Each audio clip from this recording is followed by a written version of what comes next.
Good morning, Port Telesur. I'm Cody Weddle in Caracas, Venezuela. As the truce in Gaza continues to hold, Israel announces plans to grab nearly 1,000 acres of land in the West Bank. The land currently belongs to 5 Palestinian villages and is located between the Etzion settlement block and Jerusalem. Israel's civil administration in the West Bank has declared the area, quote, state land on the instructions of the political echelon, end quote. That clears the way for Israel to continue construction of a new settlement. Palestinian officials say that the move will only cause more friction between the Israeli government and Palestinians. It comes after the war in Gaza, dubbed Operation Protective Edge, which began on July 8th. This move will mark the largest land appropriation by the Israeli government in 30 years. That's according to Peace Now, an Israeli anti-settlement organization.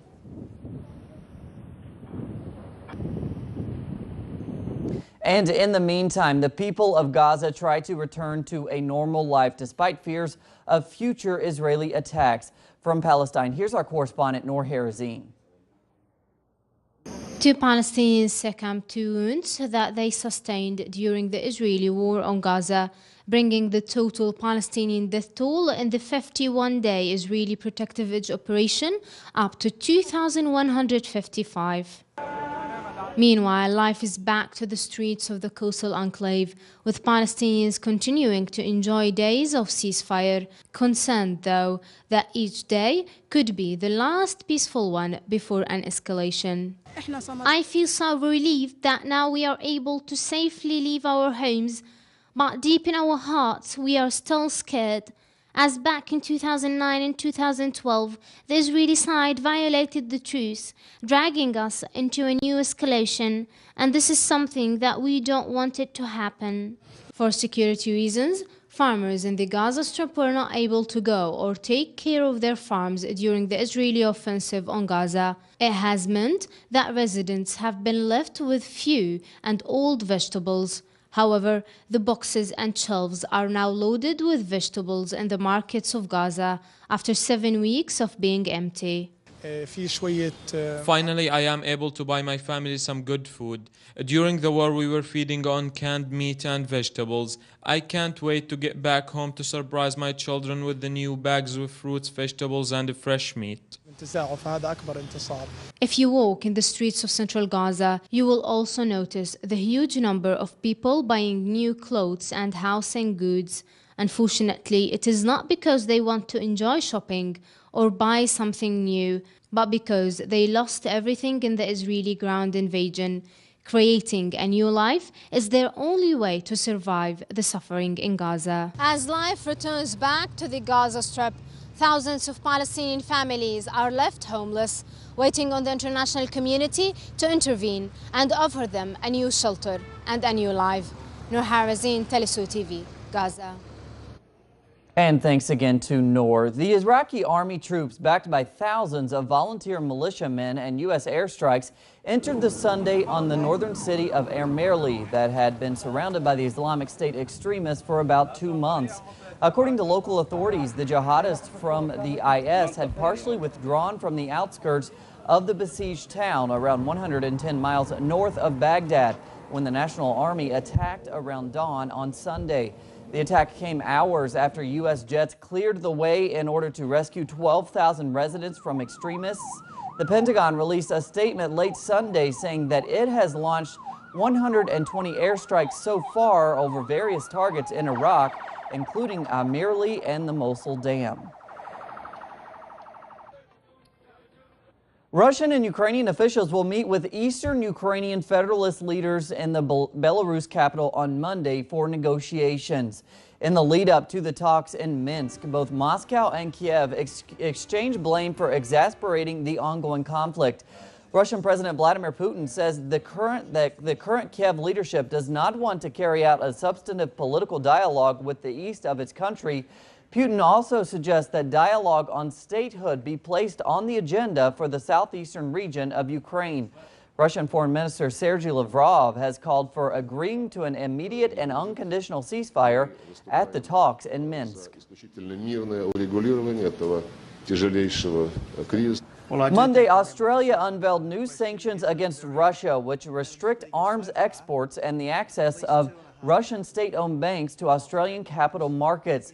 Prime Minister Tony Abbott says that Australia will expand its sanctions against Russia to a level on par with the European Union sanctions. On Saturday, EU leaders agreed to draw up new economic sanctions against Moscow. It's a move welcomed by the United States, which is also planning tighter sanctions of its own. Away from Ukraine itself in a separate country. Now, Madam Speaker. To Latin America now. Rescue operations continue in Nicaragua after El Comal mine caved in Wednesday in the country's north. The operations resumed after heavy rains in the region. After spending days trapped in the collapsed mine, 22 miners have been rescued. Emergency crews believe up to 5 miners may remain trapped underground.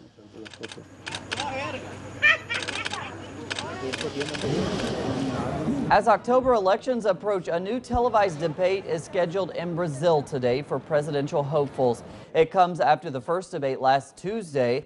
We expect to hear about education, public health care, security, and the economy.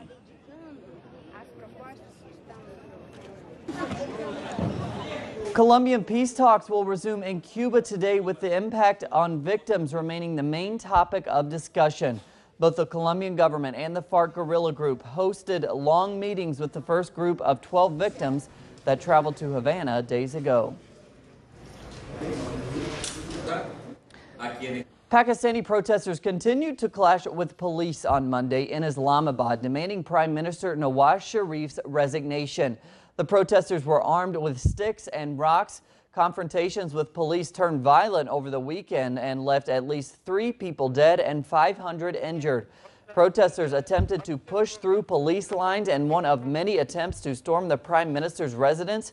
Pakistan's military leaders held an emergency meeting Sunday night amid the turmoil. They urged rival sides to reach a political settlement without delay and warned police that further use of force would only aggravate the problem.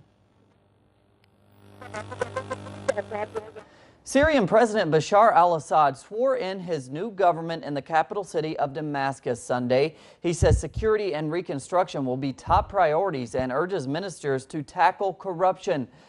Syrian Prime Minister Wael al-Hawki will head the new cabinet, which will consist of 11 new ministers. Those will include Hassan al-Nuri, Assad's rival in the latest presidential election. During the ceremony, Assad said the success of the new government will depend on earning the trust of citizens through transparency and credibility. Heavy rain in southern Sweden and Denmark on Sunday left many without electricity. The Swedish city of Malmö received 20 millimeters of rain in less than an hour. The motorways around the city were partially blocked due to flooding. It also led to a bus to be evacuated. Traffic on the main roads came to a standstill. Many local trains and buses were canceled and people were told to stay home.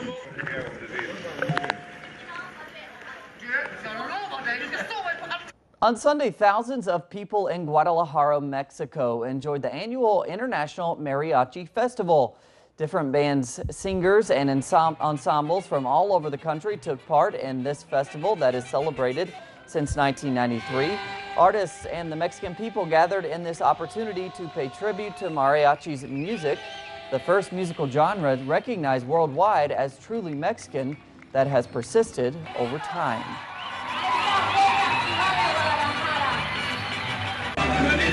Looks like fun. More on those stories and others at our website, telesurtv.net/English.